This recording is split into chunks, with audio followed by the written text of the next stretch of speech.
বন্ধুরা, নতুন বাইক কেনার পর প্রথমে 500 কিলোতে মোবিল চেঞ্জ করতে হয় আমরা জানি। তারপরে 1000 কিলোতে আবার, 1500 কিলোতে আবার, 2000 কিলোতে আর একটা পাল্টাইছি। অর্থাৎ 500 করে মোট 4টা মোবিল পাল্টিয়েছি।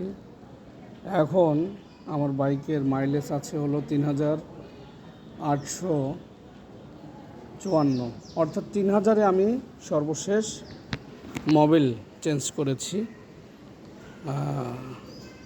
এখন 854 কিলো চলতেছে। তো যাই হোক, কেউ জানা থাকলে আশিক, আপনাদের কারো জানা থাকলে জানাবেন যে বাইক 3035 কিলোর পর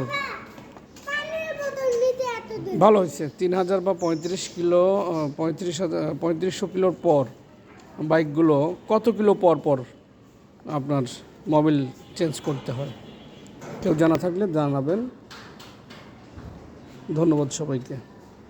আসসালামু আলাইকুম।